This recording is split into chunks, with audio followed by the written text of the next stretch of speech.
vous allez bien. Je suis ravie de vous retrouver aujourd'hui pour les énergies, pour votre Astro Hebdo de la première quinzaine du mois d'août 2023, donc pour la période du 1er au 15 août. Alors cette vidéo s'adresse à vous si vous êtes du signe du Taureau, si vous êtes ascendant Taureau ou si vous avez votre signe lunaire en Taureau. On va regarder dans cette vidéo la tendance, l'énergie dominante pour cette quinzaine pour vous en tant que Taureau. On regarde ce que vous allez avoir à dépasser, ce qu'il y a de positif dans cette période et comment elle va aboutir, sur quoi elle va aboutir, avec quelle énergie.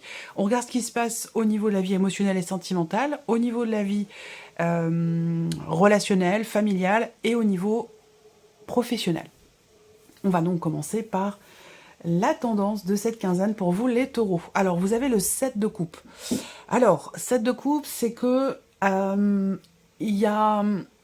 Alors, le point positif, c'est que vous avez des ouvertures sur cette quinzaine, des possibilités. Vous avez même le choix. Seulement là, ce qu'il y a, c'est que le fait d'avoir le choix, pour vous, j'ai l'impression que c'est quelque chose qui vous met un petit peu dans la confusion, dans le doute, et avec cette idée, cette appréhension du choix qui va être fait. C'est-à-dire que on va pas parler forcément de peur ici, mais cette idée de se dire je veux pas me tromper, je veux pas me faire avoir, et je veux prendre la meilleure décision qui soit, ou la meilleure direction qui soit, ou choisir la meilleure option possible pour moi ou pour la situation. Donc on est ici dans cette énergie-là pour vous, les Taureaux, sur cette première quinzaine du mois d'août. On va regarder ce que vous allez avoir à dépasser. Et oui, le roi d'épée. Donc là déjà... Ce qui est à dépasser, en fait, c'est d'arriver à structurer finalement votre pensée. Donc là, par rapport à ce que je viens de vous dire, par rapport à ce que je viens de vous dire ici sur la tendance, je pense que là, votre défi, ça va être vraiment de structurer votre pensée dans l'idée que, avec ce roi d'épée, il va être question pour vous d'intellectualiser les choses, d'analyser, d'essayer de comprendre, Là, pour le coup, le défi pour vous, ça va être d'emmener votre énergie finalement au niveau de votre tête. Donc là, il va être question d'analyser, de chercher à comprendre, de chercher à structurer les choses. Ça va être là votre défi. Ce ne sera pas forcément évident. Pour d'autres, le défi ici, ça va être d'essayer d'être le plus au clair avec vous-même, d'être le plus honnête possible avec vous-même, avec vos pensées et avec vos désirs, pour justement réussir à faire le choix qui s'impose peut-être à vous ou qui est nécessaire et aller dans le sens finalement de ce que vous désirez le plus, au plus profond de vous-même. Là, pour d'autres, ce qui est à dépasser, ça peut être une situation avec un avocat, un notaire, votre banquier, votre banquière, ça peut être aussi ça. Voilà. Alors, le côté positif de la quinzaine pour vous les Taureaux, eh ben, c'est très bien, c'est parfait. C'est le 2 d'épée. Donc là, on a le 2 d'épée en aspect positif. Ça veut dire quoi? Ça veut dire que justement, vous allez réussir à sortir peut-être d'une hésitation, d'un esprit de contradiction, et vous allez réussir à faire un choix, à trancher, à décider. Là, l'idée, ce sera aussi certainement d'être vraiment à l'écoute aussi de vos ressentis, de trouver l'équilibre en fait entre... j'ai la carte de la justice qui me vient à l'esprit. Trouvez l'équilibre entre vos ressentis, ce qui se passe au fond de vous, vos intuitions, et votre mental, vos pensées. Trouvez l'équilibre entre les deux, le juste milieu, pour justement réussir à choisir, à décider, à trancher. Mais visiblement, le 2 d'épée, dans l'aspect positif, indique bien que vous allez réussir à faire un choix important dans cette quinzaine, à prendre une décision, à vous positionner pour sortir justement ici peut-être d'une hésitation, d'une confusion ou d'un état d'esprit qui n'est pas forcément raccord avec la réalité, vous voyez? Donc là, on a une belle évolution par rapport à ça. On regarde ici la finalité par rapport à ce qu'on vient de voir et par rapport à la quinzaine. Eh bien oui, le 9 de denier. C'est bien, c'est très très bien. Alors peut-être que c'est un rapport avec l'aspect matériel et financier de votre vie, mais en tout cas, le 9 de denier en finalité de la quinzaine, on va parler de réussite. On va parler aussi de se sentir bien, d'être rassuré peut-être également, d'un sentiment de satisfaction quelque part ici. Hein. On a vraiment cette idée de se sentir bien, de se sentir à l'aise.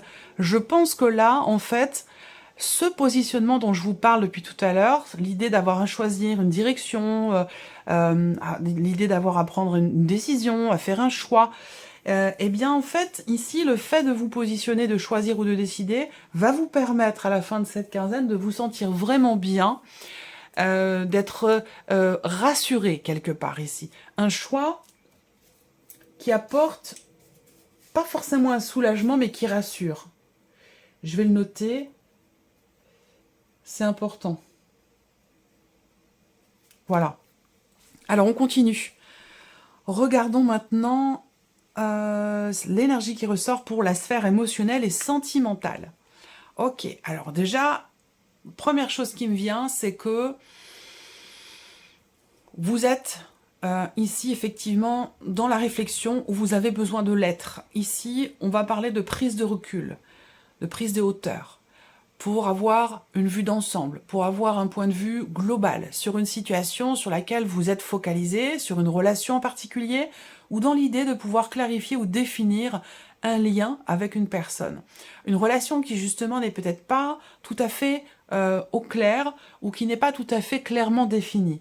On a deux cartes ici qui représentent la notion de réflexion et la notion de prise de hauteur. Pour d'autres, il se passe quelque chose par rapport à un passé, par rapport à un ex ou une ex. Et là, on voit que peut-être que par rapport à ce passé ou cette personne, on voit que vous êtes un petit peu en retrait, que vous êtes un petit peu, j'allais dire, dans la retenue. Je parlerais peut-être pas forcément de méfiance, mais de prudence, j'allais dire plutôt. Voilà, de prudence. Ensuite, ce que je peux voir ici, c'est qu'il y a... il peut y avoir, pour certains d'entre vous, une petite tension. Alors, ça peut être une petite dispute, mais passagère, si vous êtes en couple évidemment, ou alors c'est dans une relation très très importante. Mais il peut être question de ça. Bon, c'est pas, ce n'est pas extrêmement important, mais on peut parler d'une petite tension, d'une dispute, et particulièrement par rapport à des considérations financières, un désaccord, ou alors c'est en rapport à la manière dont on s'investit dans la relation. Voilà. Et donc là, peut-être qu'il y a une retenue, peut-être que vous avez tendance à être un petit peu en retrait, à être un petit peu, avoir besoin, peut-être que vous avez besoin d'être seul, de vous retrouver avec vous-même, et c'est quelque chose qui est peut-être pas forcément très bien pris par la personne qui est en face de vous, et ça peut créer du coup, quelque part, je dirais, une incompréhension. On va voir la troisième carte. On a la stabilité, donc c'est une bonne carte ici. Alors, ce que je vous ai dit, là, les tensions dans le couple, hein, en l'occurrence, qui sont vraiment passagères, hein, elles peuvent avoir un rapport avec une notion d'investissement, avec quelque chose de financier ou d'immobilier. Peut-être que c'est les deux. Hein, il y a peut-être des petites tensions par rapport à ça. Pour d'autres, avec la maison en synthèse, en finalité, par rapport à tout ce qui est émotionnel et sentimental, la maison représente la stabilité. Alors, pour beaucoup d'entre vous, il y a ce côté vraiment cocooning, ce côté j'ai besoin d'être chez moi, j'ai besoin d'être tranquille, j'ai besoin de me retrouver aussi avec moi-même, j'ai besoin de réfléchir. Il y a ce côté-là qui est aussi très présent, d'ailleurs que vous soyez en couple ou célibataire, peu importe. On a cette énergie-là quand même ici qui ressort. On regarde maintenant, là, la partie, la deuxième partie, c'est le relationnel et la vie familiale. Alors, bon, les étoiles et les poissons. Donc, eh ben, c'est une très belle et douce énergie. Là, on parle d'abondance, on parle de partage, on parle de donner-recevoir. Il y a une notion de confiance aussi qui est présente dans ce que l'on donne, dans ce que l'on reçoit aussi, dans ce partage en fait ici. On a vraiment deux cartes très agréables, très positives et très douces au niveau des relations, au niveau de la vie familiale. On a de très belles énergies. J'essaie de faire mes petits calculs. Ouais. 40, 44, 55. Ouais. Stabilité, ancrage, bien-être, on prend soin de soi, on prend du temps pour soi, on prend du temps pour la famille, il y a aussi ça. On peut parler également ici d'un voyage, un déplacement. Ici, avec les étoiles, il y a qu'elle soit une forme de protection par rapport à ça, soit une notion de confiance, de bien-être, de sérénité. Ici, la synthèse, bah oui, l'anneau. Donc là, soit il y a des engagements, et là, ça peut avoir un rapport avec ce qu'on a vu ici, pour certains d'entre vous, où on parle d'un engagement financier par rapport à un projet, par rapport à quelque chose qui a été espéré, attendu. Et donc, on a une dimension familiale, donc peut-être que c'est rapport au lieu de vie. On va parler ici d'engagement véritablement financier, rapport peut-être à un appartement, à de l'immobilier. Ça peut être lié, les deux peuvent être liés par rapport à ce que je vous ai dit là. Ensuite, on a une notion de joie par rapport à un voyage. Un voyage qui a lieu, puisqu'ici, on voit que là, je sais pas, est-ce qu'il y a l'idée d'avoir attendu, peut-être de pouvoir acheter un billet d'avion ou quelque chose comme ça. Moi, ce que je vois aussi là, c'est des retrouvailles. Des retrouvailles, peut-être en famille, ou des retrouvailles avec une ou des personnes qui sont importantes pour vous.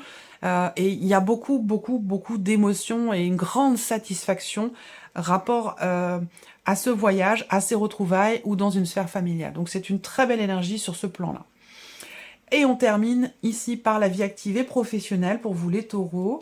Qu'est-ce qu'on a comme énergie? Des projets ici. Des projets ou une proposition qui peut vous être faite. Et par rapport à ça, il y a une grande décision qui est à prendre ou qui va être prise. Rapport à un projet ou rapport à une proposition.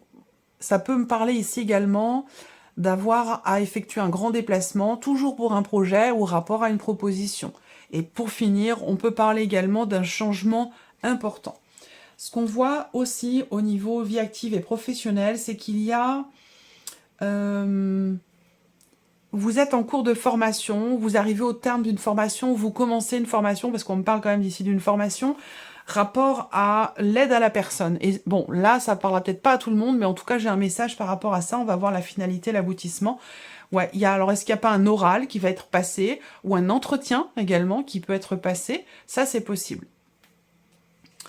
Il peut y avoir des petites contrariétés dans un projet, dans un changement ou une décision importante qui est à prendre pour ou par rapport à un projet ou à une proposition.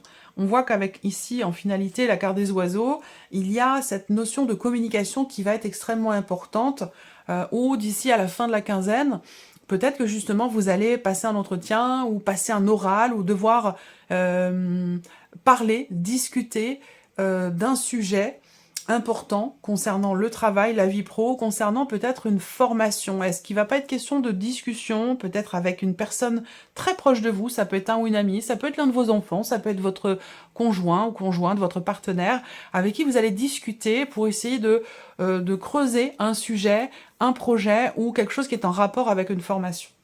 Voilà pour vous, mes chers taureaux, je vous souhaite de passer une très belle quinzaine. Merci de votre présence, merci pour votre écoute, pour votre fidélité, pour beaucoup d'entre vous. Et puis, bien entendu, on se retrouve très bientôt pour les prochaines vidéos. Au revoir.